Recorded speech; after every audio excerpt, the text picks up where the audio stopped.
Hello everyone, it's Mrs. P and I am here to do my budget for the first week of February. If you caught my last video, I did my monthly overview, and so you kind of got a sneak peek into what the month would look like, but because it just, I have to check in every week, or else, things can kind of get out of control if you're not careful with your budget. So I do a week-to-week budget, especially because my husband gets paid weekly. So that just helps us, stay on track with everything in our expenses. So I am here to do that. And I'm going to go ahead and apologize for my voice. And if I cough, I'm sorry. I've been sick. I started getting sick last week, and it's just kind of lingered, and now it's turned down into my chest, and I've got bronchitis, so I am taking medicine to get better, and I took a day off of school so I could rest and hopefully let those medicines kick in. But I am still, keeping track with my budget. It's not easy when you're not feeling good to, do the hard things like budgeting. I just want to lay in bed all the time, but I know it has to be done, so I might as well get it over with. So I'm going to go ahead and zoom you in, and this budget will, this budget will cover the week of from February 1st through the 7th. I don't know, maybe I'm zoomed in too much. All right, February 1st through 7th. Okay. All right, so first we're going to start with Mr. P's income, and we expect that to be around $1,000. And then my income this month, I get paid once a month. I am a teacher, and so I do get just paid once a month. It comes in on the last day, but I use that paycheck to cover the next month. So after my car payment comes out and health insurance and all the other, things, retirement and stuff, I am bringing home around $3,100. And then we have our other income is payments that either my son or one of my sons or both of my sons pay, or my father-in-law or my mother pays for phone bills. And we have our middle son on our insurance still, so he pays his portion. So that is what this will be. And so if I add all that up, it comes to $4,420. All right, so next section is our bills. These are the things that do not change. So we will have our mortgage. It always comes out on the first of the month. And then Progressive, our car insurance, that is $248. And Microsoft, this is the account that my daughter uses. She plays games online with her brothers. Both of them one lives a couple hours away, and the other one lives on the other side of this United States. So that's kind of one way that they stay in touch and hang out together, is through playing games on the Xbox.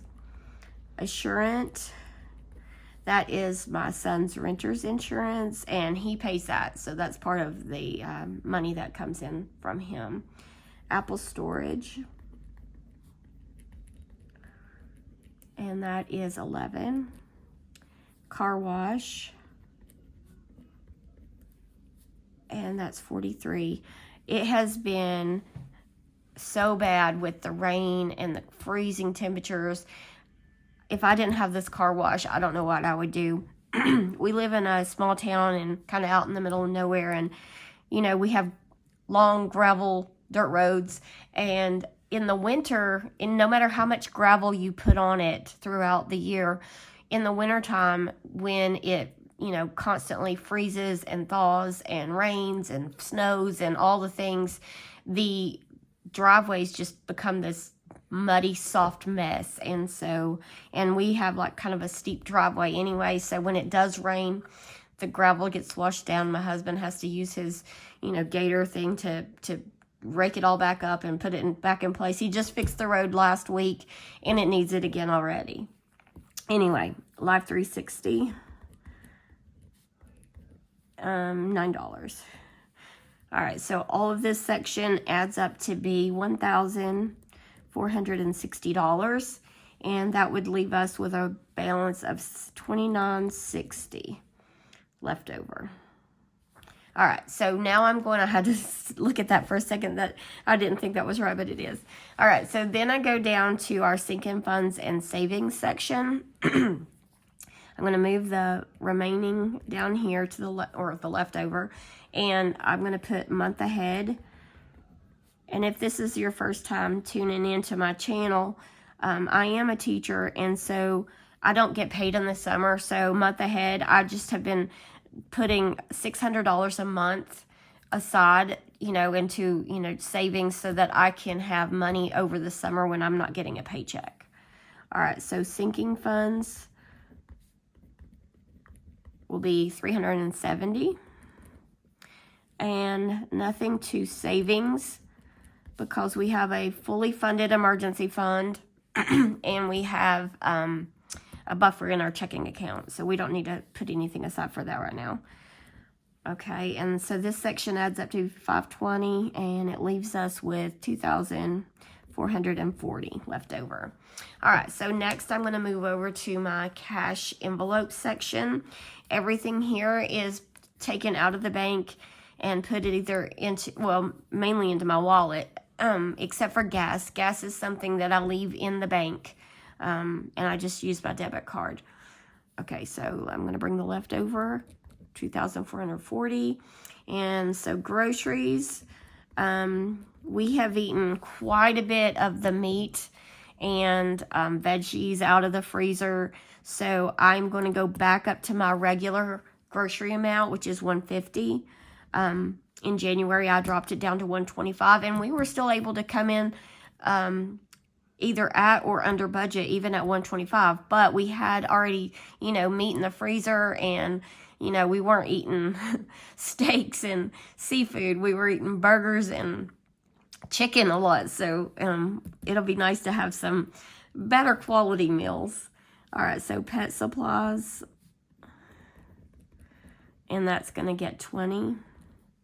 I did bring that down. That was around $30 before, but I had dropped it down in January just to try to cut corners, and that was plenty, so I'm going to leave it at $20.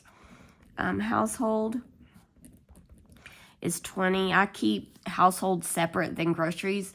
That's going to cover any like paper products or toiletries that we need, deodorant, toothpaste, any of that. So that's usually just kind of right on the mark.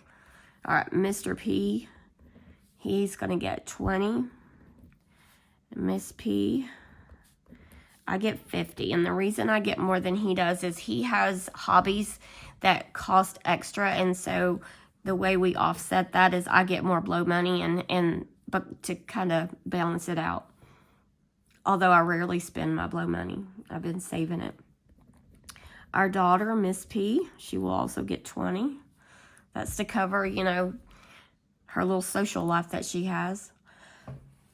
I'm sorry. I knew that was coming. All right, sporting events. It's going to get $20. Middle school basketball is over. We still go to some of the high school games. Not all of them, just, maybe once a week or so. And that covers us to get in the games.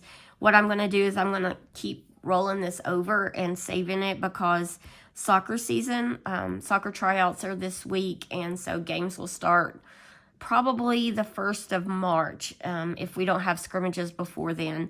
And we are in a small town, and it's an all-girls soccer team, and we don't have very many other teams that are all girls that we can compete with, so we have to travel quite a bit in order to have games. So I'm going to save that because I know that next month I'm going to have a lot of gas, extra gas. All right, so gas is going to get $50. In January, I budgeted $60, and I didn't always need that. So I'm going to try to see if I can keep it around $50. All right, eating out. Even though no spend January is over, we don't have a lot of wiggle room for like eating out and stuff. And I know we have some birthdays this month, so I'm not going to give us anything this week, but I will have to give us some eating out money for next week. All right, unbudgeted. I don't have anything planned that I know of. Every now and then something comes up that I'm not expecting, so I keep this line in there just so that I can have a place to fill it out when I do my check-in. All right, so this section adds up to be $350. And if I take that from our leftover, that leaves us with $2,090.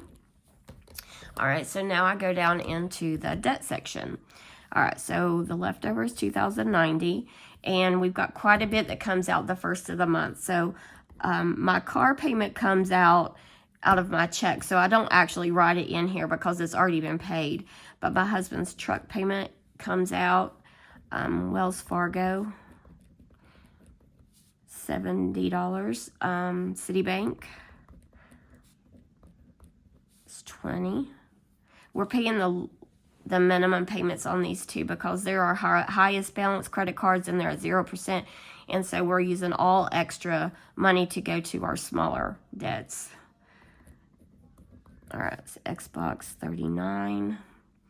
Ortho, my daughter's braces, is $88.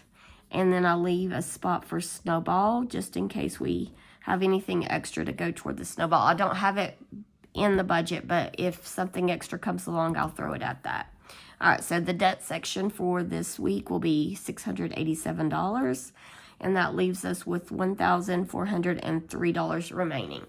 All right, so what I'm going to do with that, I don't have a zero-based weekly budget until the very end of the month, and then I will zero it out and we'll start over for March, but I'm going to roll over the $1,403. And so that's what we expect to have left over after we finish the week, if nothing unexpected happens and we stick with our budget and don't eat out and we don't go on a shopping spree. All right, so that is it, and I will go ahead and say my goodbyes and let you guys get back to what you're doing. I appreciate you guys hanging out with me. I've had a lot of fun making these videos. Even when I'm not feeling well, I know it has to be done. And anyway, if you've got any questions, or if you like the way I have this budgeting sheet, I don't mind sharing that with you. I created this myself based on, you know, what other people's budgeting sheets look like. And I just have it in like a Google Doc, and I don't mind sharing that. If you want that, just, you know, leave me a comment below and I will be glad to share that with you. But if you like this video, give it a thumbs up. And if you're not subscribed and you would like to watch our journey and follow along with me as we try to get out of debt, just subscribe to the channel. Thank you, and I'll see you later. Bye.